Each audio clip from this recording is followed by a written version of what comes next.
Welcome to the most overrated, underappreciated, most viewed, underviewed podcast of all time. Welcome to, that's right, the Prince of Fresh Air. This is your host, Mr. No Days Off, aka the most charismatic man in entertainment, with a special guest, producer and director by day, dad by night. My guy, the man that helped change my life, Jared Barel. How you doing? Hey, what's up, man? I got to make a correction right away. It's Barel, man. Barel. Oh, I didn't know Barel. that. I That's always it. said, even during the Incoherents days, I always say Barrel. I don't know why. I was just thought. It's such a common thing. It's like whatever. I'm used to it. But if we're gonna do one-on-one, I got to correct you. You believe this guy? No, I I'm know, not. I know. Fame's gone to my head. While all your listeners and viewers are saying, "Who is this guy?" Hey, it's not wrong with that. It's not wrong with that. Hey, we all been there. I've been there. I'm still not at the Chris Hemsworth level, but we all we're working. So Well, you're growing um out the hair. You're getting there. that's true. People recognize me for it. So I'm not cutting it no time soon. It's part of the brand, I should say. But I like anyway, it. this is not about me. This is about you. I wanna talk about you. So like I said, just to clarify, when I said change my life, um working on the Incoherents, which is a amazing movie, which is also available on Epics. Um, that was my first time doing anything related to film or TV because I've been a theater actor for the Oh, really? longest. Yeah, so for me, it was not just you, but the whole cast and your brother as well. Um, you welcome me. I got to pause you for a second. He appreciates the shout out. He gives me crap every time I do an interview or something. I don't mention Jordan. No. So Jordan Barel, producer of the Incoherents, changed this man's life.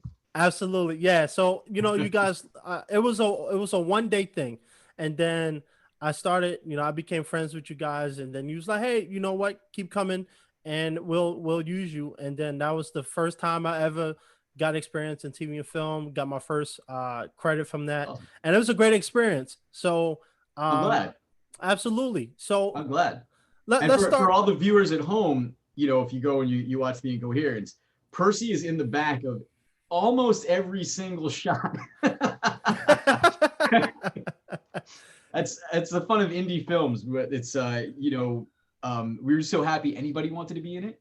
Absolutely. Um, Especially when you're looking at background players and stuff like that. It's that's one of the things I didn't even realize was going to be a challenge was really filling the background stuff and having people who were like really excited to be there because it's a long day. It's a hard even if you're doing a smaller job on it. It's hard to be working all day. So like you were so enthusiastic that it was certainly like, hey, that guy is we used to joke on set that you were the Incoherence #1 fan because you would be on every time we had a show that you were there on set. So like I it really does, it warms my heart to hear that had like an actual impact on your life. And having become friends with you online and watching what you've been doing and stuff, it seems like you've been making like a lot of headway. You've been hustling, and I'm proud of you. Yeah, it's been a journey, moving to LA. I want to keep this on you, but just a little bit. I moved to We LA can we can make it about mostly. both of us. Yeah, This is yeah, true, mutual but respect here. I like it. I want your perspective and advice because I know there's a lot of people in the industry that'll listen to this and need guidance and help, which is why I started YouTube as well. Because moving to LA last year made me realize that you know what, my career is my number one priority. I can't be sitting around waiting for opportunities to come. So I want to give the platform for people like you and myself, and for other people who are pursuing the career, who's already in the career or don't know where to start.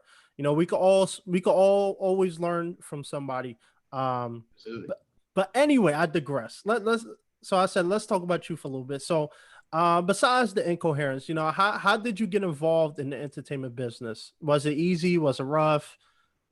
I mean, it's just funny, like, to say, was it, as if it was like a past tense thing. I don't even know that I'm still in the entertainment business yet. It's just, when are you Right. in it? I Yeah. mean, I don't know.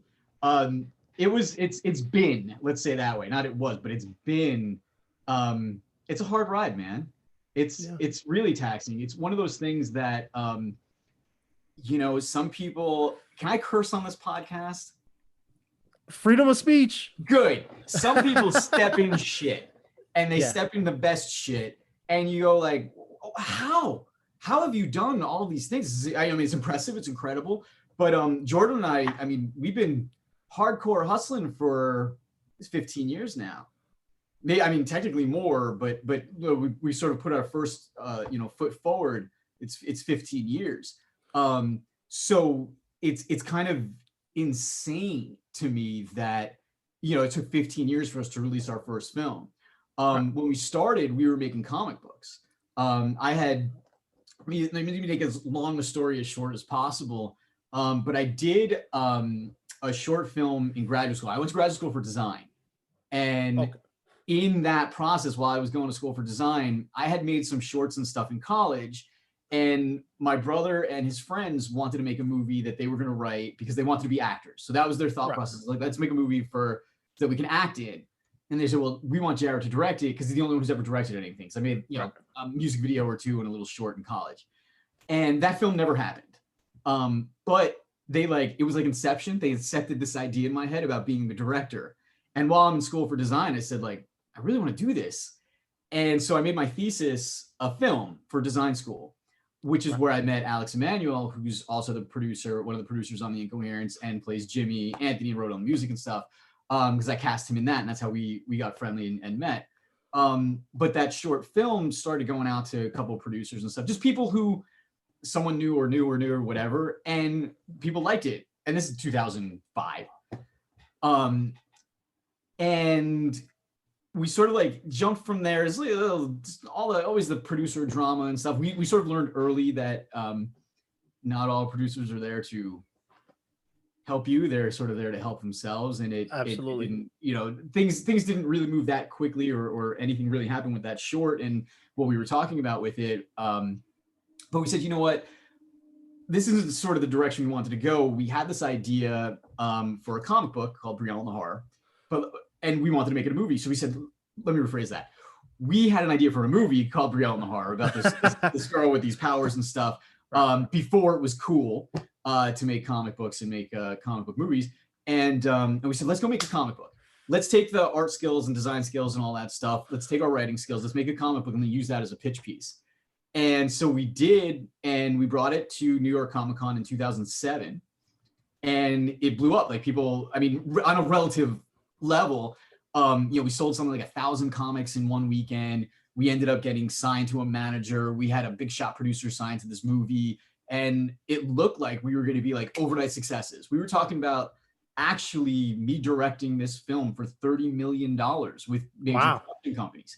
And it was incredible. It looked like we were going to be that overnight success. Like that was the dream. Like, this is easy. We got it. Right. Like we thought we stepped in shit. That good shit. What happened? Writer's strike, the market crash in 08. Nothing ever manifested from it. So, we went from like, all right, we're going to be overnight successes to chasing these smaller budgets. We made another graphic novel. Like, oh, maybe we could do that for 5 to 10 million. Like, I mean, it was a different time, Right. But, they kept chasing and chasing and chasing until at some point I was attached to a handful of these little films that were anywhere from $100,000 to $300,000. We got, I think we had sold one of our ideas. We got sold or hired to return into a screenplay, which was nice to get paid a little bit. That fell apart. Like all these things fell apart. And in 2012, Alex, who at that point I had called up to be in every little trailer and little short film. He was like, it's time to return the favor. My friend Jeff wrote this thing called the Incoherents, and we want to make a short film to help promote it. Can you help us out? Can you shoot it? So Jordan and I shot it. I think we spent like $300 was the total budget for this little short. It was like, I don't even remember, it was 7 minutes, 10 minutes. Depends on the edit. I think there were a handful of edits, but we spent an afternoon. We shot with the 4 guys who were in the band in the film. And I loved it. I thought it was just hilarious. It was super funny. It was just off the cuff. It was raw. The direction was really simple because the guys were just playing off each other really well. and it was a different thing for me to do like comedy stuff. Like most of my stuff is like genre stuff, like, you know, comic kind of stuff, horror, sci-fi, those kinds of things. And if I'm talking a million miles an hour, I did just have a child and I have not slept. So I am on like so much caffeine right now to like try. So if I'm Focus. buzzing off the It's walls, all good. It's that's all it. no judgment over here. Um, anyway, so as I said, I was attached to a bunch of different things, and I had flown out to LA. This was back in New Jersey, and I was trying to pitch some different projects that I was working on. I went to like the American film market, trying to meet people and network and stuff. And while I was there, I was like, this is kind of silly. I don't have necessarily the scripts for some of these things. I really enjoyed that short. People are enjoying it. We had just finished it. So I called Jeff while I was out here and I said, can you send me the script? I'd like to read it, the full thing. And I read it. I fell in love with it. I thought it was just, it hit home. As someone that played in bands and stuff my whole life, it was like this story about these middle-aged guys who, you know, time had just taken away their band and they were looking to, you know, start it up again and trying to convince each other to do it. Right. I mean, I have those conversations. We just had it the other day because my brother and now my brother-in-law were my band back in college. And Uh, we've been talking every time we get together, we talk about getting the band back together. So this thing hit really home. And I thought that there were some moments that were like straight out of my life in certain respects and just things that I could relate to. And I said, Jeff, I'd like to make this movie. And I'd like to say then the rest was history, but the rest took 8 years right. to, you know, between cutting different versions of the short, different trailers to try and promote and raise money. You know, we nickeled and dimed this thing until there was like finally enough money not to do it, but to start. And so we Right. started like with a 1 weekend shoot to try and get some footage to get more people to. So it was a weird process of building this little movie until finally it was done. And here it is. Yeah, successful. Yeah, it's the reason why I wanted you on here because I know for a lot of people, for a lot of actors, we've all been through that struggle. But I think there's not an emphasis put on people like you who are behind the camera. People don't know what it's like to be a director, a producer, to carry different hats off camera because this industry is more focused on the people on camera, but I like the behind the scenes aspect. And the reason why I always talk about the Incoherents, obviously, because it's your project, but because it was such an amazing experience for me to not Love you. only, yeah, it was an absolute opportunity to not only meet Walter. I'm gonna forget I'm gonna forget everybody's name, No, no worries. I don't but remember his name. Walter Hoffman and Alex Emmanuel, Alex Manuel, Jeff Hour, Casey Jeff. Clark. You guys played the band. Yep. They were amazing, and but then I also got to meet your brother, the director of photography. I believe John his name was Hudak. John, right? Was it Yep. John Hudak Jr. John? Yeah, and I think it's important for people to understand what your role is. So my next question for you would be: is what is some things or misconceptions about being a director, producer, or someone behind the camera that people have, or just a brief description of what your role in a film or TV show is. Um, Misconceptions. That's an interesting question. I don't know what people's conceptions are to say what they're wrong about. But it seems like from your experience that where you are in the industry as an actor, you're not exposed as much to the struggles of maybe the crew side of it. Um, but it's I mean it's a similar beast. You know, you're only as good as your last project, and you're always like, I'm I started my career, if you can call it a career. You know, it's kind of the same way that as an actor is looking for that right casting agent or to get in the right room, right? Like I'm always Right. trying to get in the right room. Who's the right person that's going to be like, oh my God, this guy's got the talent, he's got the chops, he knows what he's doing, and he's someone that we want to work with, and he's got a great story, he's got a great this. Like, let's take him and help him, because the biggest challenge for any project, and it's more so now, it's even harder now, is really finding funding, right? Yeah. Um, Yeah. so I mean, you know, I always say, like, I mean, I have a camera sitting here, like, you know, go out and shoot, go out and do whatever you can. But at some point when you want to level up and you want to make a movie, you want to do something bigger, like it costs money to do these things and it's hard. Right. Right. And today, you know, it used to be, I think here's a misconception, because it used to be, you know, like I grew up in an era of, like, you know, Robert Rodriguez and Christopher Nolan doing these like teeny tiny $7,000 feature films that get blown up and people are like, oh my God, wow. And there is a certain wow factor to the fact that these things got made. And it's like so impressive. Like, you had $7,000, you did what? And today, with technology, I think technology has advanced so much that it's a lot easier to make film, which is great. Right. I think it's one of the reasons why the Incoherents was as successful an artistic project as it was, and as became something that we could all be proud of filmically, something that really feels like a quote unquote real movie. Due to it's a lot easier to do that stuff, but since it is a lot easier, it's less impressive. So the idea that you did something, having done something in the past, maybe, and not even that long ago, just a few years ago, may have been enough to get you to do the next thing. Right. I'll be honest, I just made my first movie. We just released it, got a distribution deal with Gravitas. Now maybe releasing it during a pandemic has something to do with this, but I have no idea how my next movie is getting off the ground. And that's the reality of the situation. There aren't a lot of like, the next audition for a director. Everybody's a director because if they say they're a director, So, for me, if there is a conception that you've done something, you can do the next one just because, maybe you can, maybe some people do. I have no idea how.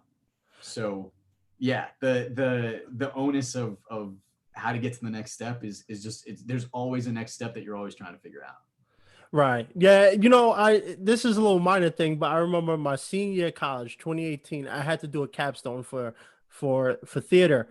And this was my first time ever stepping out the limelight. Well, I won't say limelight, but outside of being on stage. And I had to find a script, break down a script, direct the play. And then, obviously I had to, send it out and market it. And it was the most brutal experience I ever had. It was fun, don't get me wrong, but it really made me change my perspective on directors, because for me, when I first started out, I'll be honest, I used to think, oh, directors are just people who just tell actors what to do and they get paid. And then as I started climbing up the ranks a little bit, I realized it's much more than that, because like you said, you never know when your next project is coming from. So you have to be able to deliver a great project in order to continue getting those projects. I never thought about it like that. I always thought acting was that way, where you have to have momentum.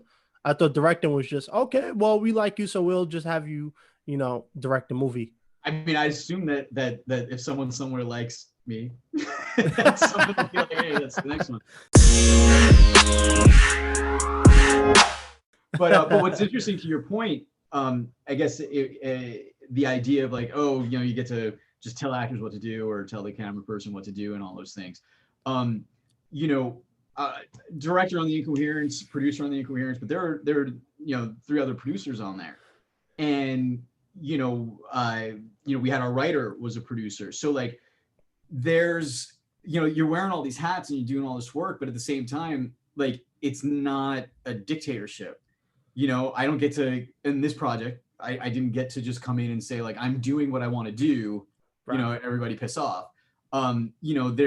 There's always someone that you need to be collaborating with or making happy or whatever it is. When I'm not directing like narrative stuff, I often have the opportunity to direct music videos and things. Right. Music video is a great example of like, what I want to do is not necessarily what the artist wants. I directed a music video last year that was like a no budget kind of thing that it didn't mesh with what the artist wanted. And we took a video and we just scrapped it and we just did something else. I liked it, but it doesn't matter. It doesn't matter, I'd imagine that at some point you reach a level where, I don't know that everybody ever, says to a Spielberg or a Scorsese or any of those guys and says like, no, we don't like it, change it. But I don't know. Maybe one day someone will say like, you do whatever you want. Yeah, I think sometimes it happens. I have to be honest. Sometimes I've gotten lucky. I think yeah. Once you get to a certain point, like when you become like an A-list director or celebrity, you kind of get that right. But I want to switch gears a little bit and ask you. So obviously Sure. we're in a pandemic. The entertainment industry is very slow right now. It's still shut down. For you, how have you stayed motivated during this time? And how do you feel about the current state of the business? Because I know movie theaters are in fear that they may not survive this pandemic. A lot of studios don't have big budgets anymore. But obviously, besides Marvel and Disney, but a lot of like the independent movie companies don't have the big budgets that they used to or the backing. So, what is your take on that? Like, how do you feel about the current state of things? And Uh, I mean, the current state of things is, I mean, I think there's a lot of news about the entertainment industry in particular because it's entertainment and it's movies and everybody has that touches everybody to some degree. right, But I'd say that it's not an isolated thing for the entertainment industry at the moment. I think there are probably a lot of industries that are scratching their head wondering like, how do we move forward? Are we going to move forward? At one point, does this go back to normal? Is there a normal to go back to? Is there a new normal that we're going to? I mean, watching now just the shift from these major theatrical releases that aren't doing well to streaming releases, and then the question of prices and how that all affects it. It's an interesting moment. I don't know that I have any answers for where it's going to go. I could say that like we had our release date of April 28th, and we released VOD. Um, that happened before, like we had our release date before the pandemic was a thing. And at first, working with our marketing team and just internally, we were saying maybe this is a great thing. Like everybody's at home, right, and we don't have Friday night going to the movies to compete with, and maybe this is an equalizer for indie films. But then it turns out that all these majors are releasing their films digitally also, and then it became like no, this space that we had less competition with, I think now we have more competition with. right, So right. I don't know. I and to your question, like how do you stay motivated? I'll be honest, I've been trying to write different screenplays and stuff for the next project. I spent this summer writing and illustrating my first children's book. Um, Nice, congrats. I thanks. I don't know. I don't know what's coming and what's next. And I'll be honest, as a first time director and producer with this feature film that just came out, um, you know, it's a lot of moving your career forward is about timing. Right, You do something and then you got the next thing ready to go, and somebody's there to like it, and like you start talking and you're hustling and moving. There's who do we hustling with? Everybody's right. locked at home. Nobody's doing anything. Everybody's got a question mark about where this industry is going. And I said, I got to take a step back. I did also, we just had our son a couple of weeks ago, and I was thinking to myself, the content that I'm making, my son's never going to be able to enjoy, or at least Right. not for a few years. So I said, you know what, I'd like to make something for him. So that for me artistically was a great way to move forward and keep motivating and keep telling stories. But I've started and stopped like half a dozen screenplays, so I don't know. Meanwhile, my brother's been writing his butt off, so I guess different strokes for different folks. So actually, since you brought up congrats on the birth of your son, and I know how much of a proud dad you are. Now that's a good thing I want to touch on because I know in this industry for a lot of people who have kids, for a lot of parents, they do find it hard to balance the parent life and the career life. Even though your son is still a newborn in a sense, do you find it hard? It might just be different because of the pandemic, but do you find yourself kind of having to choose one over the other or something like that? I mean, I don't know that I can super accurately answer the question because my son is literally 2 weeks old. I can tell you I have not been able to do anything. That how hard it was to schedule this.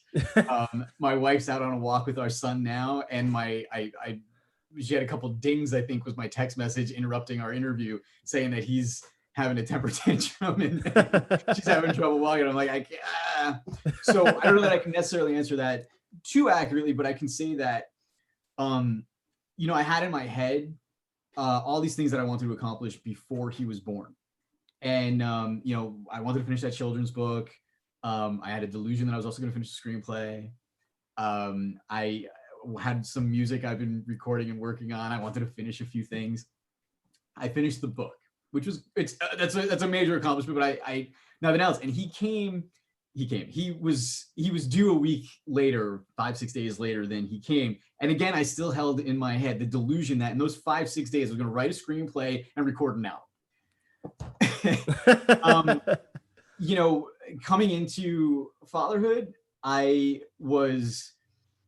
think maybe even subconsciously, consciously, I don't know. I was thinking, you know, all right, we got to figure out how to do this as best we can so that I can go back to work and writing and my next project and this and that. I'm not gonna lie, now that he's here, I don't care. I just want to be with him, you know, and you know, take care of him and do what I can to make him happy and that's it. I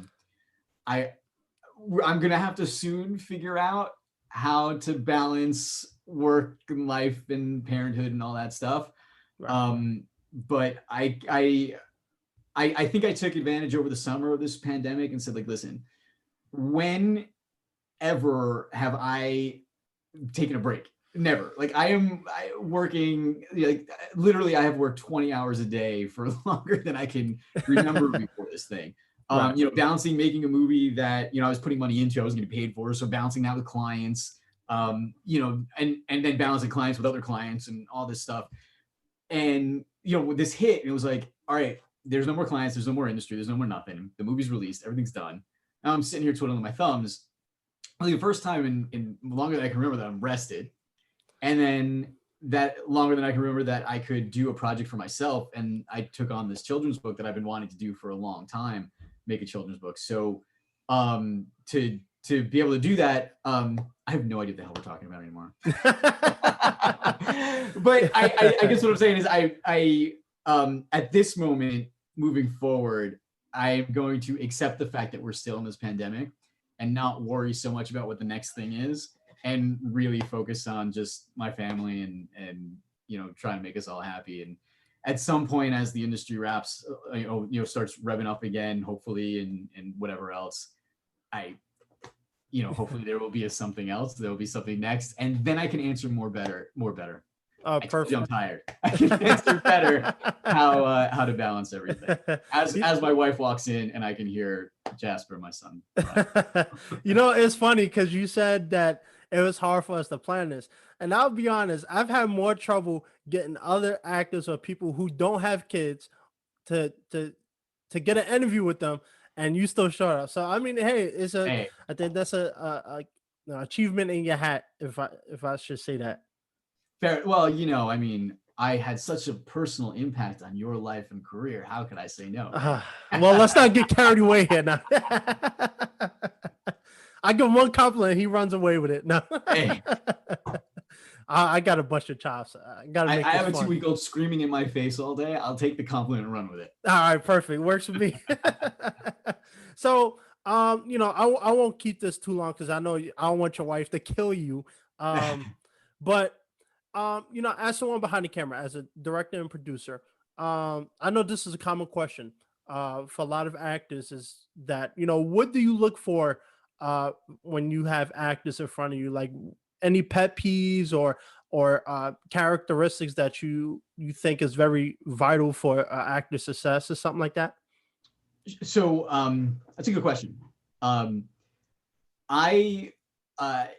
you know, funny enough, I never thought of myself as a quote unquote I'm sorry, actor's director. I always thought like the visuals were where my strong points were, and Alex had forwarded me a compliment from some of the actors that were on set who had said like, "Wow, Jared's a real actor's director." And I said, Right, "Wow, really? That's cool." That was a really great compliment to me.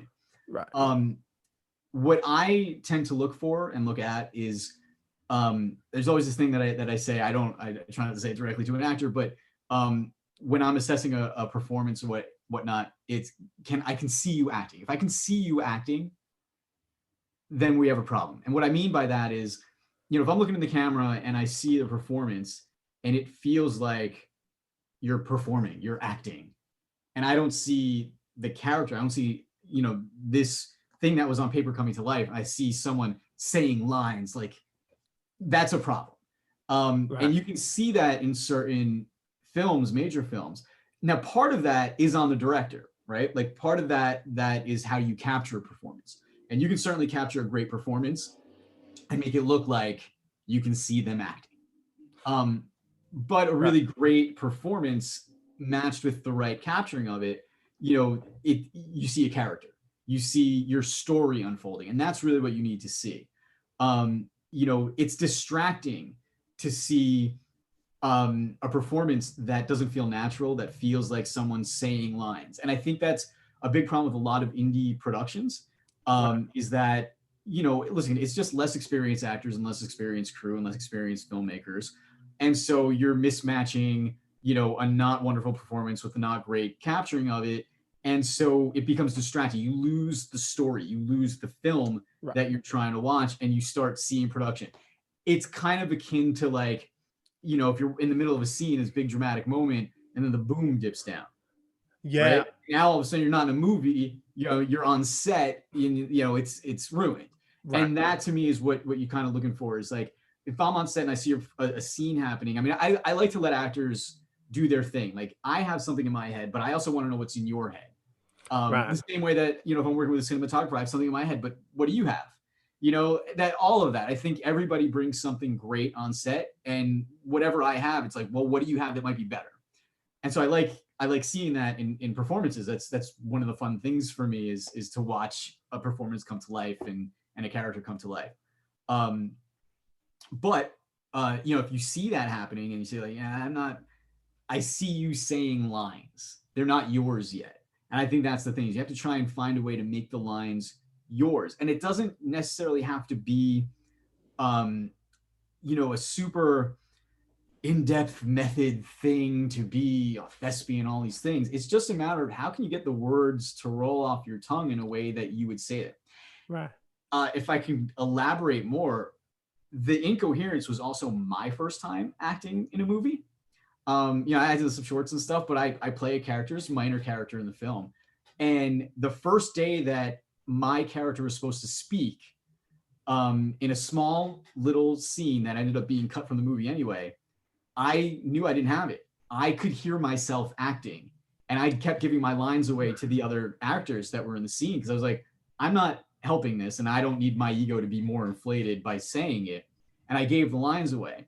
And in between that performance and the next time that I had a scene, I only had a handful of them in there. I was like, all right, I know what sucked. How can I make these words sound like me? Not necessarily me, but like they're actually coming from my being, and not, lines that I'm trying to be cool or be this or be that.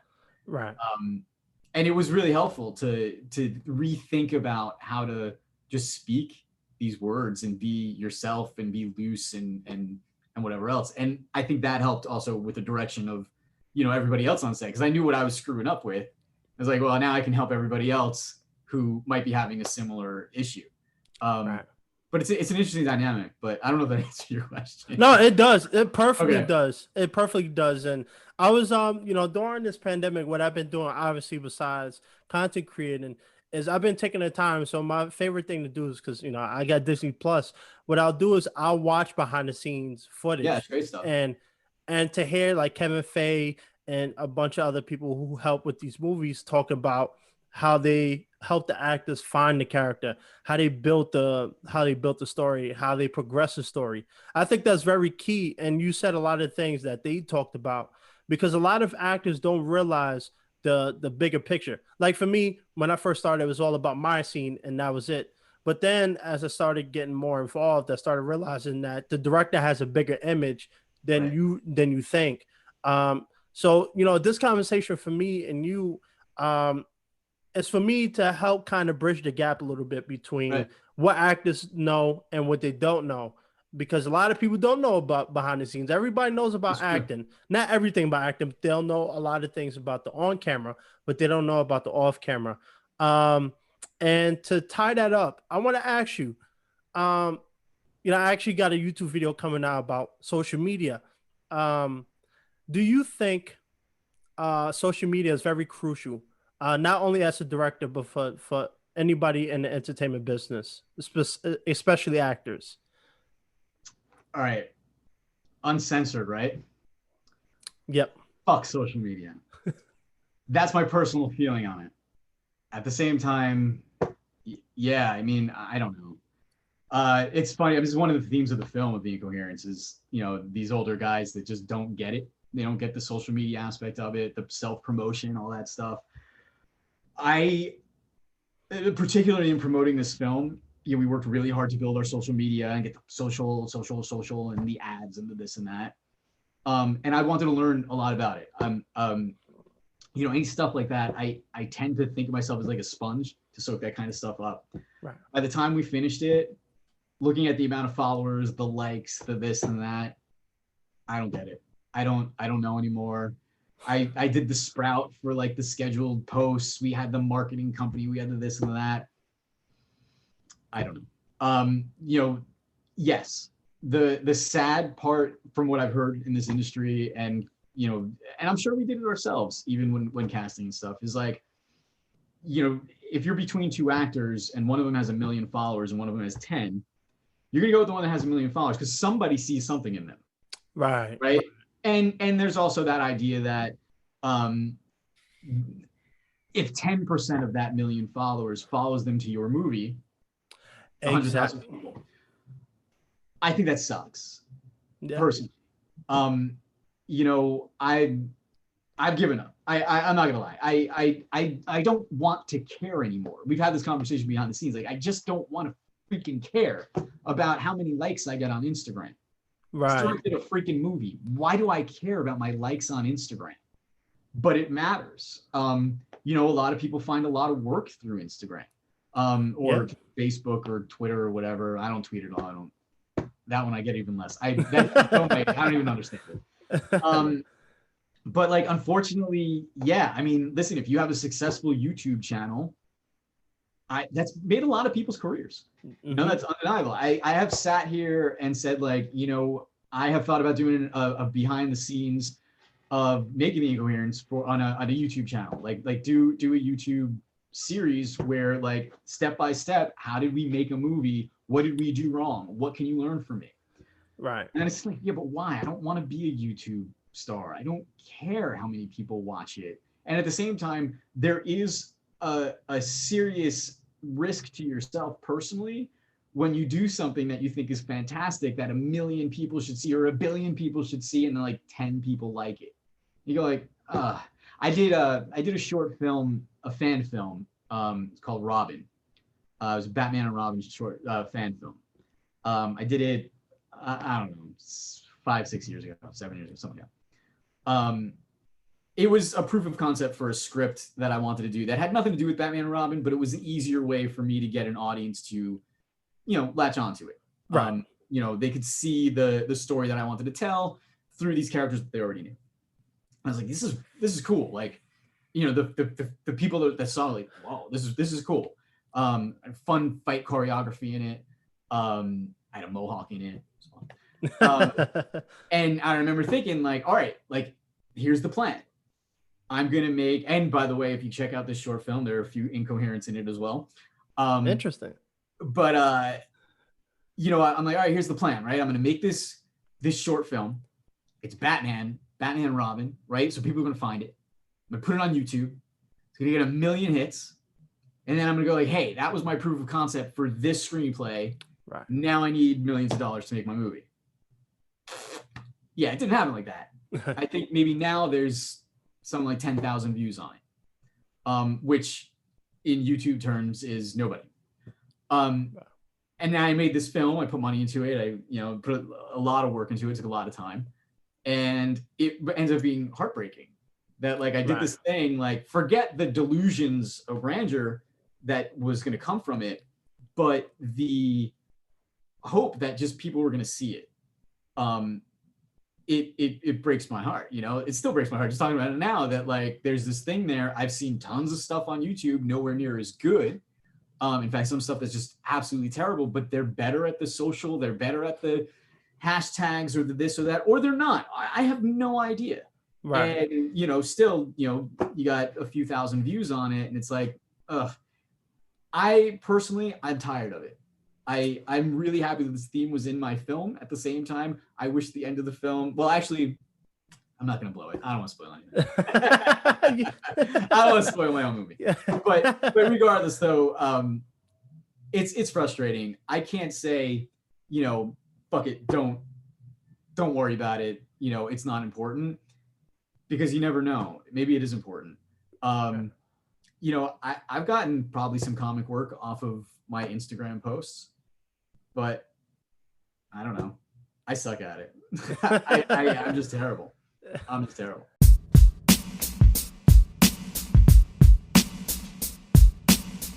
So It's a interesting dynamic because I talked about that in the video, and it's like, you know, at one point you just like, I don't care about the likes, but then, you know, for me, especially like when I go on casting offices for like Netflix or Hulu, and then they ask you, you know, what's your Instagram handle?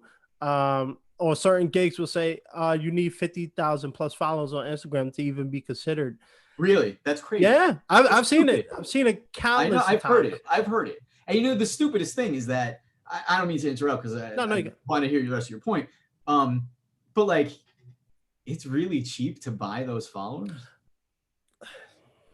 So like, it's like, what who cares? I mean, it wasn't revealed that the president, with all his crazy followers, that like there's a good percentage of them that are purchased too. Like, yeah, I mean, the weight that gets put on this stuff is silly, but at the same time, the perspective of the people who are judging based on this is from people who are hoping that Instagram or whoever is going to do their job for them. Again, it goes back to like, hey, 50,000 people are following this guy. right. So that's 50,000 audience members. That's 50,000 people who've already vetted this person. Versus, you know, I don't know, I have like 800 something followers, and I probably years ago purchased at least a couple hundred. Hey, no, look, so you know, I don't know.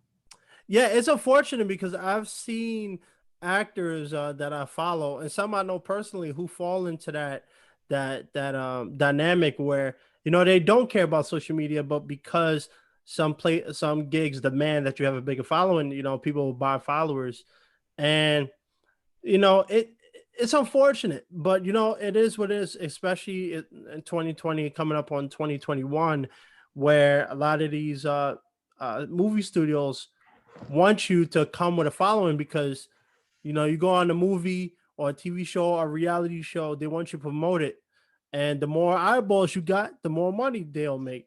So I mean, it's a business. I always say it's show business. You know, sometimes you have to separate the talent from the business, and you know, talent comes first, and then the business comes after.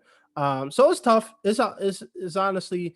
Well, unfortunately, a lot of times the business comes first and the talent comes Yeah, after. yeah, you're right. You know, 100%. Yeah, and like, I mean, that becomes, yeah, I mean, it's the same thing we're saying. Like, it's just, you know, in talking about doing this like a YouTube thing about how to make a movie. You know, I was talking to Jordan about it, my brother, and you know, he was like, "Listen, it's a cool idea, but like, if you do it, you have to do it. That has to be the thing." And that becomes the challenge, right? Because you know, anything that you're gonna do that's worth doing is worth doing to the best level that you can do it. Whether it's having an Instagram account that you want to build up 1 million followers, or a YouTube channel to continue to get things, it's like, well, if that's what you want to do, that's what you're gonna do.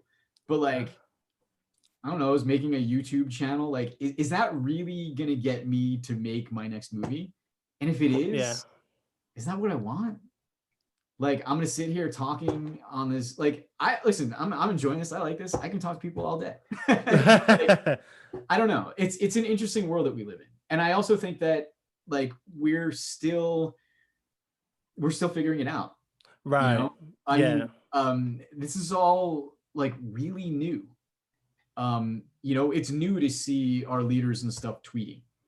You know, it's new to be judging an actor's talent based on how many Instagram followers they have. Right.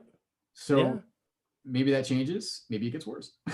Who knows? Yeah, who knows? It's you know, I had this conversation a few times where it's like, for, for me, I didn't do, YouTube or my podcast just for the money. Well, obviously, you know, to eventually make money off of all of this stuff would be amazing. But Yeah, I I mean, if really you do did it, it. hell yeah, right? Yeah, I'm doing well, but I did it because I wanted to help people. And that's why, I was talking to a buddy of mine who was on Netflix for a couple seasons doing his show.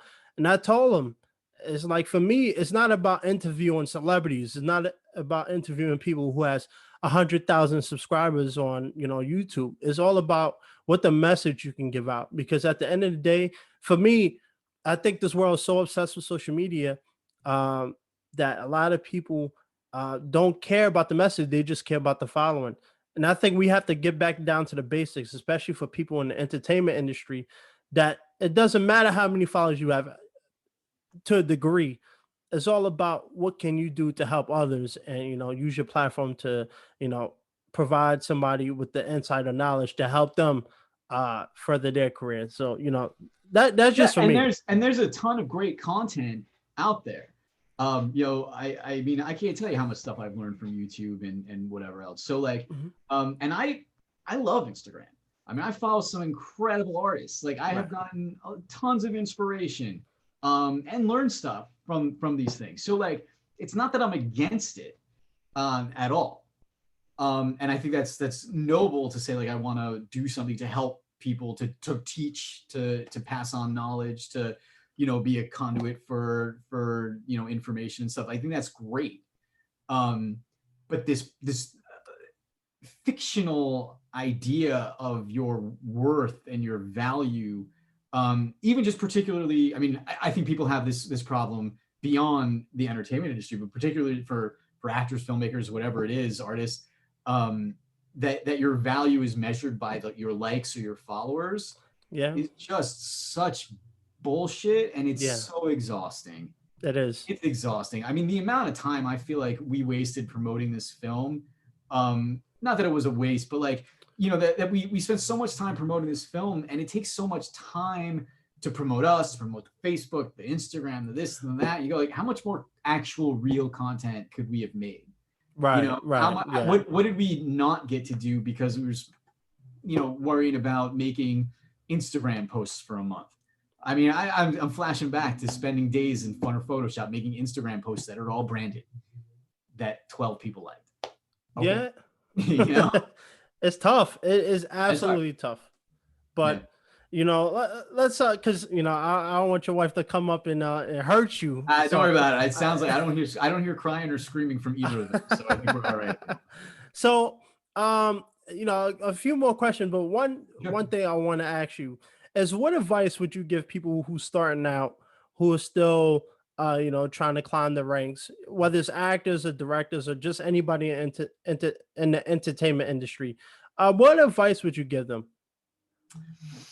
Um, make a lot of stuff. Whether you're an actor or a filmmaker. I mean, today with your cell phone. I mean, my first short film was shot on a standard def mini DV, video camera. Right. My cell phone costs half as much as that camera and looks 10 times as good. Anybody can do. Right. Anybody can do. Which is a double-edged sword, right? Because it means you can do it without an excuse, but it also means that you're competing with millions of other people who are doing it. Absolutely. So if you're an actor or a filmmaker, you have to make more. If you're an actor, keep acting. If you want to be on screen more, and write stuff, download stuff, film yourself, get your friends, film more stuff.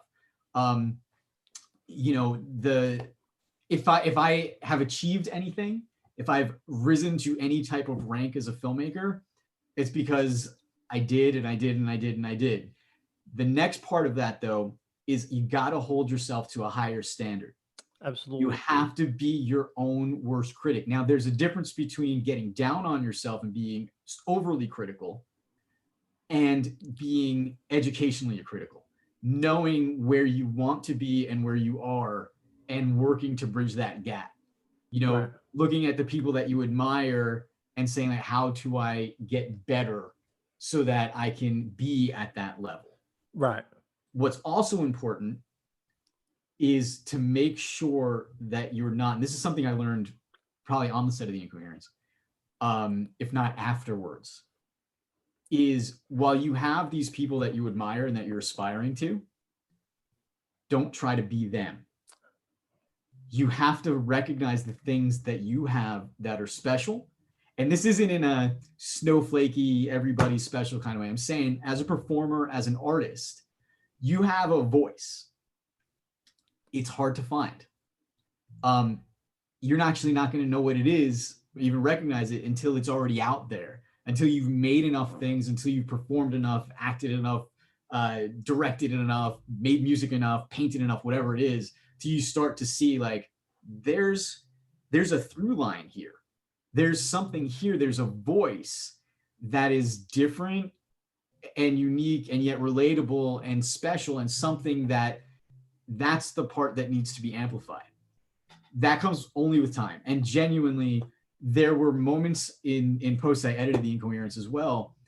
There were moments in the film, because listen, this is the first time I made a feature film. This is the longest, biggest, most expensive project I've ever gotten to work on. And there were moments in that where like in post, in editing, was looking at different scenes, being like, that scene feels like me. This scene doesn't. And there's something there, and there's something to recognizing that, being aware of it, maybe being critical of it, but there were certain moments that definitely made me feel like I do have a voice, right, as a filmmaker, as a storyteller, as an artist, and that only comes out, and that I want to believe that's what people are really looking for, not Instagram likes. They're looking for that unique voice, that thing that's inside of you that's not coming from anyone else. And I want to believe that I've at least scratched the surface of finding that, and that hopefully my next project will be only that. But we'll absolutely. Now, this is going. I don't like to talk about politics too much because Bring it up. we all know how divisive it is. But Yeah. I gotta ask you, because I've been thinking about this. I feel like celebrities and anybody in the industry who are A-list shouldn't be involved with politics, and in the sense that I feel like every like for this election, for example, almost every celebrity, actor, or supporter I've seen has voted for just one side. And I feel like for people who are coming up who may not share the same belief, whether that's being a Democrat or being a liberal, I feel like if they speak out, saying I support Trump or something like that, they'll get backlash. Do you think actors, anybody who's on the come up, should avoid talking about politics, avoid sharing their beliefs about politics? Yes. Good night. He trolled the troll master. Yeah. I mean, it's a really tough question. I think there's today we're living in an interesting time. Right. I think that there's sort of politics, and then there's sort of issues that are affecting our lives and our country. And I know that's, I mean, listen, just really the best illustration to answer your question is how careful I'm trying to be in answering, Right. I think it's important. Listen, I did an interview, a few months ago, it was on a radio show, and one of the hosts was spouting some stuff that I did not agree with, and I wanted to make sure that I was vocal as diplomatically as I could to be distance that her belief as the host of the show was not a belief I shared, because it's hard. I think that, listen, if you're passionate about something and you think it's important and you have a voice, you have a right and maybe even a responsibility to use that voice. At the same time, we do live in a time where, and due to social media, I think is one of the culprits. Everybody thinks their voice is important. You know, Yeah. everybody thinks that their voice needs to be heard. Right. Listen, I'm guilty of posting stuff on Facebook once in a while when I think something is unjust and needs to be addressed. And listen, I have friends and family members who don't agree with me. Um, that's the risk you run. Um, you know, whichever side you're on these different things, I sometimes it's difficult to know like what the temperature is, but also sometimes you have to take the temperature. Right. Like it's a hard thing to recognize that we live in a country where there is a lot of divide at the moment.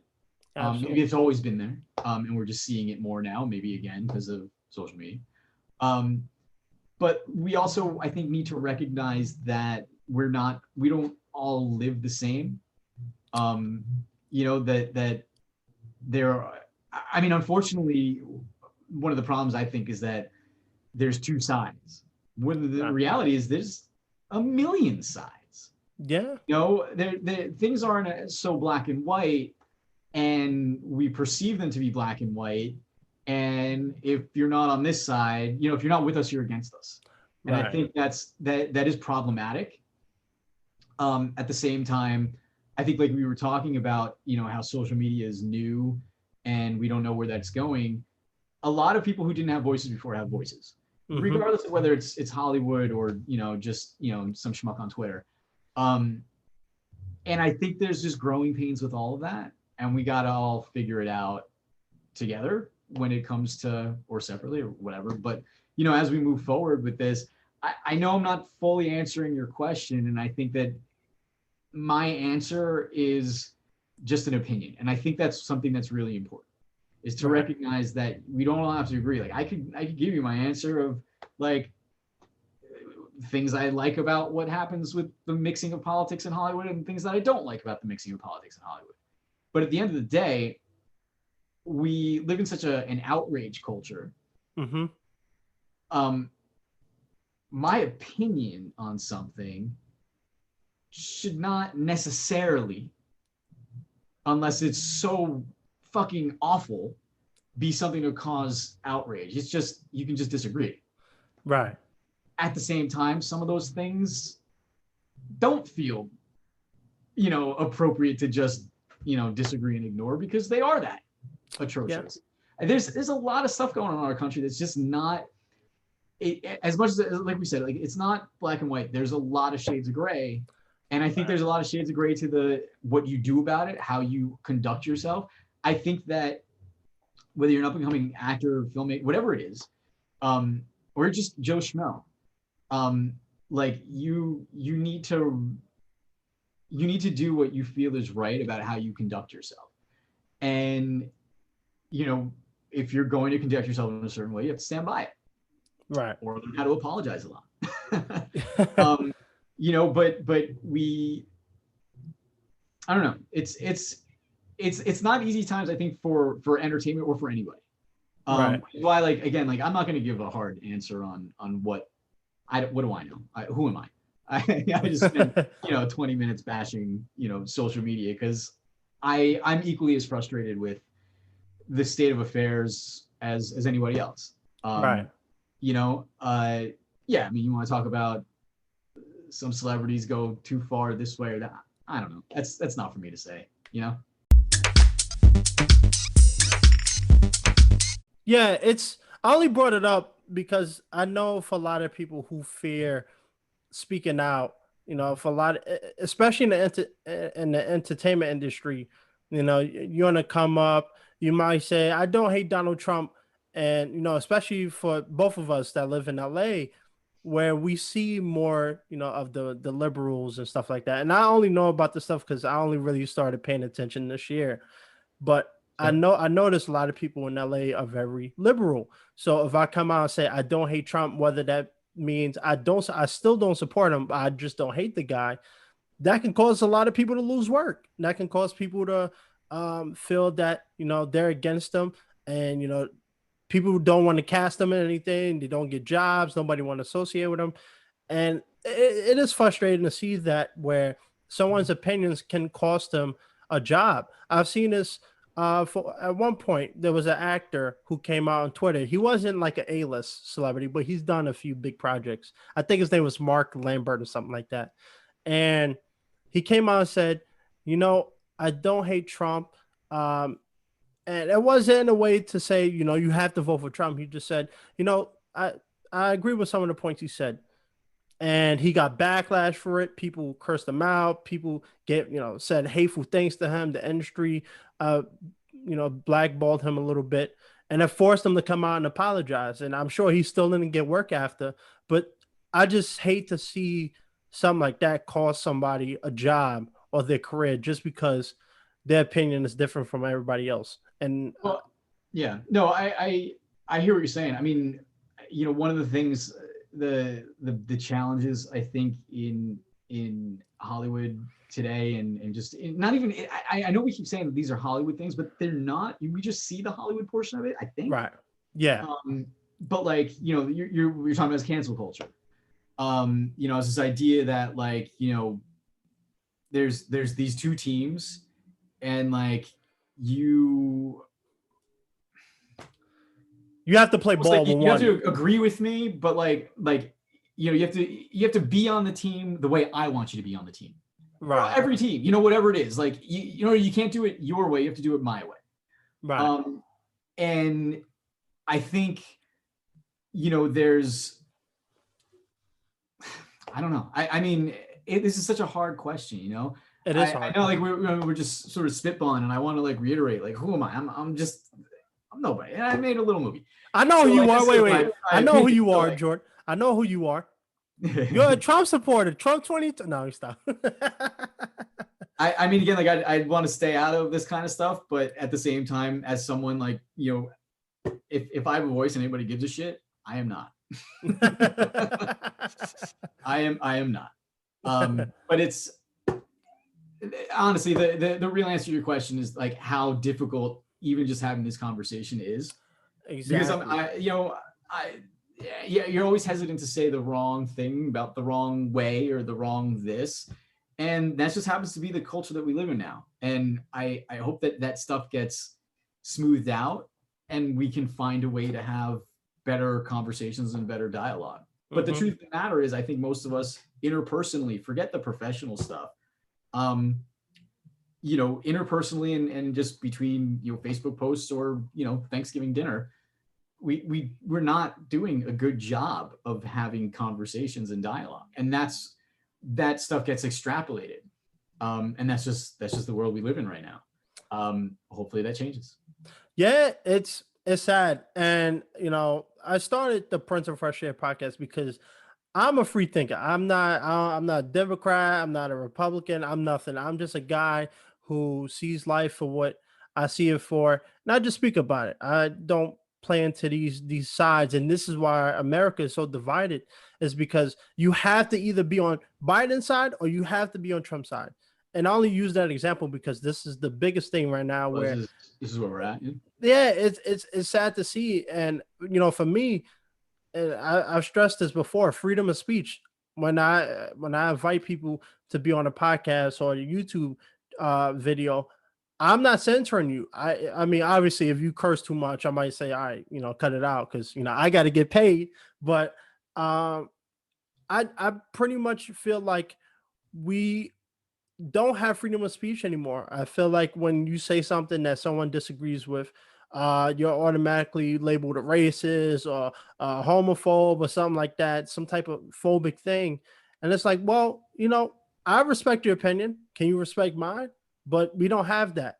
And it's unfortunate because continue. Oh yeah. And I was just saying, for me personally, for my pocket, I don't care. If someone is a Trump supporter, that's absolutely their right, and I'm not going to stop them. But if they go on another platform and say that, they get their profile banned, they can't use the website no more, and that's not fair. I don't know that that's entirely true. Not entirely, but for the most part. I don't think. I think that this is sort of where the line is, right? Where not the line. I don't know.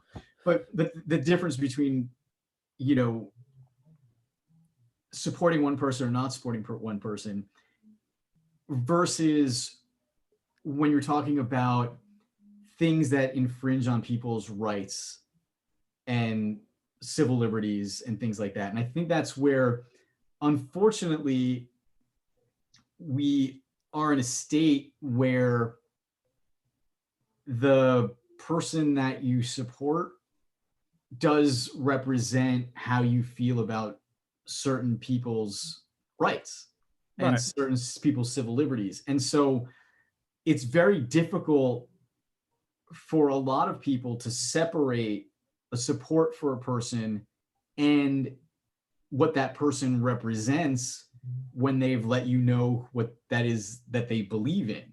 Right. And so, you know, again, I mean, it's hard. You know, to say you support someone is one thing, but to say you support something that is hurtful to somebody else or infringes on somebody else's things, that's where these things become, you know, it's harder to separate. Right. Right. And that's where the problems become. And so I don't know. It's a tricky time. I think it's a tricky time for history. It's a tricky time for entertainment. It's a tricky time for anything. Mm-hmm. You know, I mean, like I said, I want to say that my beliefs are personally are on the right side of history, and I hope that that the things that I believe in are the direction that our country moves in. And at the Right. same time, I don't want to tell you what those are in a public forum because, All right. you know, you never know if I don't say it the right way, if I don't. They're gonna say burn down Incoherents. Yeah, I mean, yeah. to be honest, like to really, like, you texted me or we were messaging before the interview, you say, hey, can we talk about politics? Can we talk about this? I said, yeah, bring it on. Let's talk about anything. And I got off and I was like, you know, what would be the safest thing for me? Say, no, let's not talk about politics. Let's not talk about any of that shit. Right. I made a little tiny indie movie. Let's talk about that. We can talk about some comic books, children's books, all that stuff. But like politics, it's hard. I mean, and especially, you know, the bigger the voice, I think the more you can get away with. I am not a big voice. Yeah. I'd like to have the opportunity to have a bigger voice, but I don't know. And I think to go back to what you were talking about originally, though, for people looking for work and acting and whatever, like, you have to recognize that. It's not so much a matter of, I think, you know, being censored or nobody wants your side of this or that or whatever. It's a matter of you're trying to come up, right? You're trying to make your way and have people see you. And if you're going to start in a way that is, I hate to use the word offensive or controversial or whatever, but if you're going to start in a way that's like, you haven't earned a place to really be putting out your opinion. And maybe that's the thing. Maybe I feel like I haven't earned the place to rightfully defend my opinion on this or to say boo about any of this shit. Right. But like, if we're really talking about fuck the politics part of it, but the getting a job part of it, mm-hmm. the way you conduct yourself and the foot that you put forward, that's what people are judging you on, right? Mm-hmm. I mean, it's the same thing. Like, listen, you know, if there's a difference between someone who's got 100,000 followers and 50,000 followers, there's also a difference between someone who is going to run their mouth on things that are maybe not agreeable to a vast amount of people, right, and someone who's not going to do that. Yeah. I mean, I'm doing my best right now. I'm treading the line as close as I can to be the person that just isn't. Absolutely. Yeah. You know? Yeah. And that's without regard to what side that is, you know, whichever side your opinions are. I'm just saying, like, I can tell you from my own personal experience as someone who's coming up, I am not up. I am not there. Oh, I would like to be there. Same. I would like to be there. Yeah, oh, you know, I'm the same way. That's why better safe than sorry, no matter what it is that you're talking about. Yeah, and that's why that's why I asked you about politics, just because it wasn't in the sense that, all right, who you supporting and why. It was more just to have the conversation about certain things involving politics, because I know a lot of people do fear the backlash of of what they say. Now, for me personally, you know, I separate, you know, I honestly, some people might not separate the two, but I separate what I do on camera for what I do for my own personal stuff. So I think it helps me because I'm not a political guy. I'm not into politics. I don't have a specific view on politics. I just talk about anything, whether it's, from the Democratic side or the Republican side. I don't discriminate. But I know for a lot of people who do have idea of who they want to vote for, of a belief that they have, if they come out and say it, people are like, "Ooh, I knew it," and then all of a sudden now people don't want to talk to them. uh, I've seen people get their job. I've seen people have their jobs getting called because they said something on Facebook. So it's just for me to really just start a conversation. I'm not talking about who you support, but just start the conversation of why. Why is things like that? Why is things so divisive? Why we can't just all get along? But you know that will never be answered. Yeah, I mean, again,